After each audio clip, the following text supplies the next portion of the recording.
Hello, welcome back to Learn Oikonomia. Today we are going to discuss the concept of Global Gender Gap Index. What is the relevance of Global Gender Gap Index in today's scenario?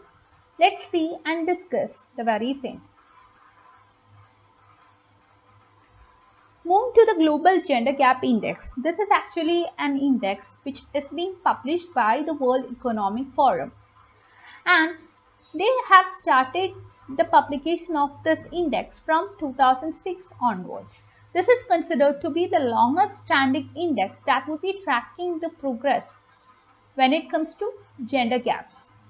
We know that we are trying our level best so as to reduce the gender gaps. Even though we are aiming at closing the gender gaps to the maximum possible extent, we know that gender gap is something that is still prevalent in our economy. And for the very same reason, the Global Gender Gap Index assesses what is the prevailing situation of the world when it comes to gender gaps.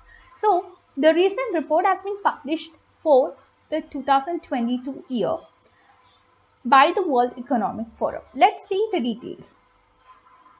Moving to the dimensions of Global Gender Gap Index, it has got four important dimensions. It looks into the economic participation and opportunity of people. It takes into consideration the educational attainment.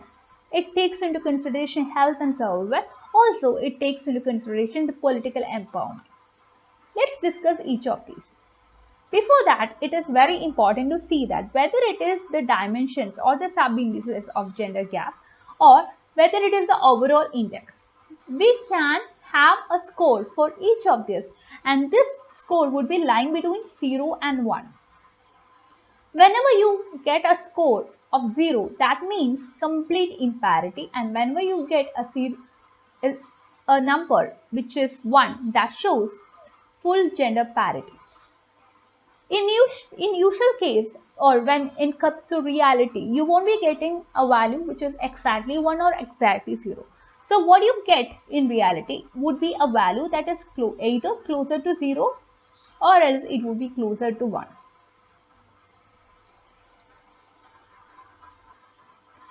So what it means is that your value, if it is closer to 0, you are closer to complete imparity. If your value is closer to 1, that means you are closer to full gender parity. Okay. So whenever you get a value like this, you can go for cross-country comparison. That means you can compare between countries.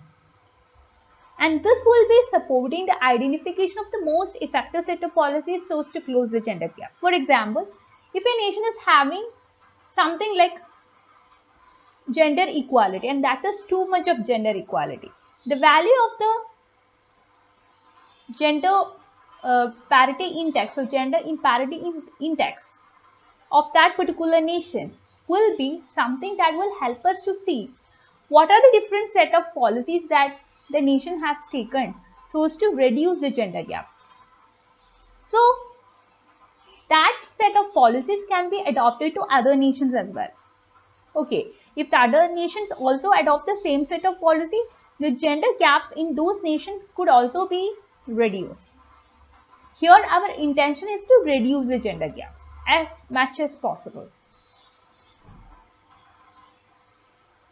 Moving to the 2022 index highlights, we could see that India's rank is at 135. India was ranked 135 when 146 countries were taken. And in 2021, the rank of India was 140 out of 156 countries. Let's see the details. India is a country with approximately 662 million women. And here, coming to the score of India, it has improved a little from 0.625 in 2021 to 0.629 in 2022. And India's global gender gap score, this is something that has oscillated between 0.593 and 0.683 since the index was first compiled. And in 2022, we could see that the score of India, which is 0.629, and this score is considered to be the 7th highest score that the country was having in the last 16 years.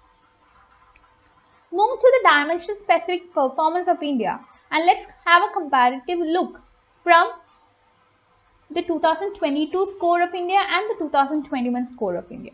So, as I've told you, the rank of India when 146 countries were taken in 2022, it was 135. And the rank of India when 156 countries were taken in 2021, it was 140. And moving to the score, there was a slight improvement that India was making by comparing the 2021 and 22. In 2021, the score was 0.625, but now it comes to 2022, the score has improved a little. Move to the case of political empowerment, we could just see the score and compare. So earlier it was 0.276 and now it is 0.267. That means there is a slight reduction that we could have. And regarding the economic participation and opportunities, earlier the score was 0.326 and now it is 0.350. That means there is a little improvement. Moving to the educational attainment, earlier the score was 0.962 and now it is 0.961. That means a slight reduction came, a very slight reduction. Moving to health and survival, earlier the score was 0.937 and now it is 0.937. That means it is remaining the same. Remains the same. Okay. Let's consider the aspect of political empowerment. This is something that takes into consideration the percentage of women who are there in parliament. And also it takes into consideration the percentage of women in the ministerial positions. Here, the rank of India is 48 out of 146. And also the score is very low, only 0.267. So that has worsened since last year, isn't it? By comparing 0.276 and 0.267, we can say this. And India's score is something that we can consider with respect to political empowerment as something which comes above the global average in this category. And moving to certain other nations' case, we could see that some of the best ranking nations are Iceland, which comes to a rank of 1, and their score is 0.874. And coming to Bangladesh, the rank of the very same is 9 with their score of 0.546. Having discussed that, let's come to the economic participation and opportunity. This will be taking into consideration the share of women in the labor force. It takes into consideration the wage equality for similar work, and also it takes into consideration the earned income. Here, the rank of India is something that is 143 out of 146 nations, even though there was a slight improvement in the score from 2021. The score from 0.326 improved to 0.350. And in last year, India was expected 151 out of 156 nations. Moving to the other countries' case, we could see that India's score is something which is lower than the global average. Lower than the global average when it comes to economic participation and opportunity. And only certain nations like Iran, Pakistan and Afghanistan are behind India. That means India has to go a long way. Having said about that, let's consider the case of educational attainment. So this will take care of something like literacy rate, enrollment rates in primary, secondary and tertiary education. Here the rank of India is 107 out of 146 nations and the score has marginally worsened since the last year. And in 2021, the rank of India was 114 out of 156. Move to the last dimension, that is health and survival. This is something that takes into consideration the sex ratio at birth in percentage, and also it takes into consideration the healthy life expectancy. This is taken in terms of years. Here the rank of India is the last, that is 146 when 146 nations were taken. So that means the score has not changed from 2021. And it was ranked 155 out of 156 nations.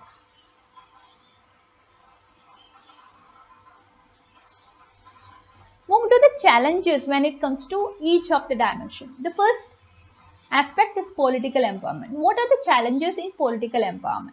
So when it comes to politics, it is considered to be a to be an area with male bastion.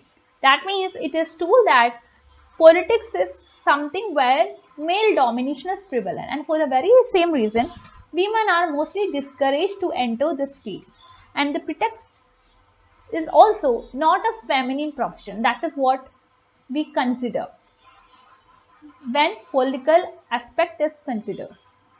Moving to the infrastructural barrier, there are just so many infrastructure barriers for women when it comes to entering politics. And female candidates were often made to contest in elections as namesakes for their husbands. So that is just for the sake of name that they are entering politics. Moving to the challenges of economic participation, here we can see that there exists an employer kind of discrimination, and also violence in workplace would be there when it comes to the challenges of women in economic participation. And these are hurdles that would be preventing women to enter economic participation arena. Moving to the budgets for economic participation of women, so this is considered to be something which is very much secondary. And in many areas like agriculture field or some areas like social programs, etc., these are female focused initiatives in many cases, but these are receiving little attention, which is again another issue. And moving to maternity leave, this means a halt in the careers of women. So this again forms some obstruction in the career for women. Moving to the challenges that women face with respect to education, one of the important problems here is poverty and gender-based preference. And girls, even though they are encouraged to go to school as a result of various government policies, girls are encouraged to carry out some household work as well. So again, it is a stigma that is attached to women by saying that it is a responsibility of women to carry out all the caring and household based work, and this will be increasing the dropout rate of girls from very early age. And distance of education institution from their house would be another important hurdle that children would be facing when it comes to education field. And this kind of distance between education institutions and house would be creating fear of harassment and violence. And this too would be preventing girls and young women to enter to the arena of higher education. Moving to the challenges in the arena of health and survival area, we could see that women face numerous health issues, and this would be affecting their productivity also. It would affect the aggregate output of the economy. Certain issues like malnutrition, lack of maternal health, disease like AIDS, domestic violence, all these will be forming as problems. And also anemia is considered to be one of the important problems that women face today.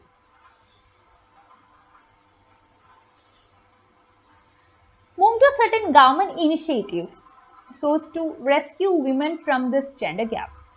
Beti Bachao, Beti Padhao is one of the important government programs that is focusing on ensuring the protection, survival and education of girl child. And this is introduced for addressing the issue of declining child sex ratio. And the goal here is to celebrate the girl child and to enable her education. So this main initiative is to rescue girls from exploitation, rescue girls from problems that they are facing and to encourage their studies. Another important scheme, this is a scheme for adolescent girls, and this scheme was previously known as the Rajiv Gandhi scheme for empowerment of adolescent girls. You can call it as SABLA. And the main aim here is to provide girls with life skill education, and also it intends to provide them with nutrition and health education.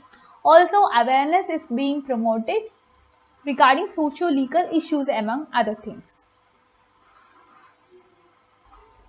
Moving to the next scheme, that is a Mahila Shakti Kendra. This scheme aims at empowering the rural women. Specifically, this scheme Specifically, this scheme is there to empower the rural women, and it promotes their skill development, it promotes their employment, and also it's considered to be an umbrella like scheme. Actually, the Mahila Shakti Kendra is something which comes under the sub scheme of the Mission for Protection and Empowerment of Women. It is a scheme that it is a sub scheme that comes under Mission for Protection and Empowerment of Women. Now, moving to the next scheme, that is Working Women Hostel or WWH. This is to ensure the safety and security of people who work, and this provides women with safe accommodation and also provides them with some daycare facilities for their children.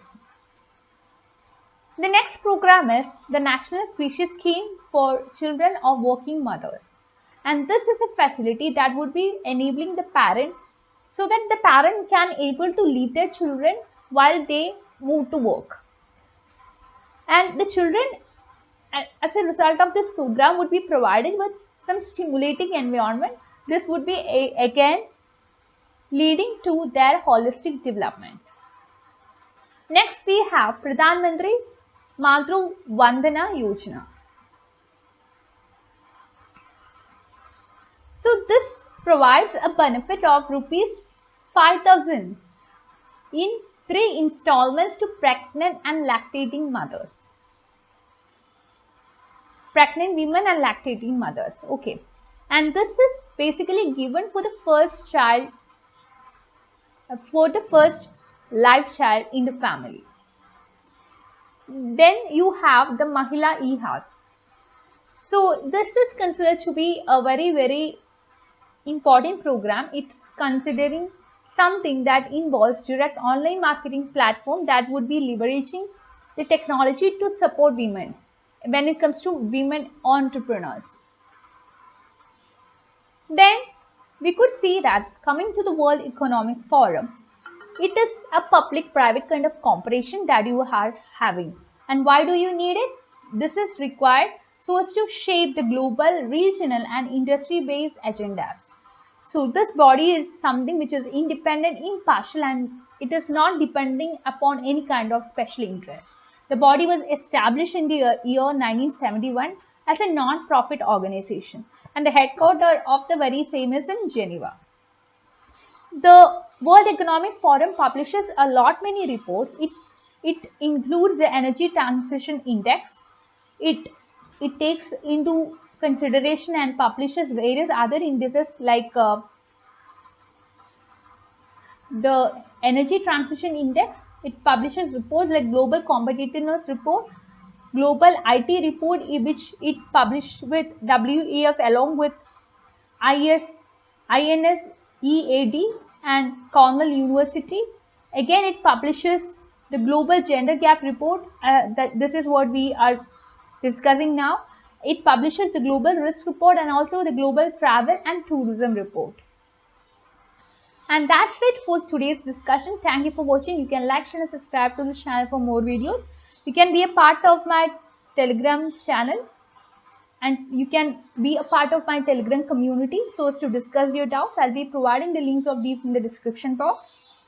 Also, you can download the Learn Oikonomia app. For the very same also, I'll be providing the link of that in the description box. That's it for today. Thank you for watching. You can like, share and subscribe to this channel for more videos.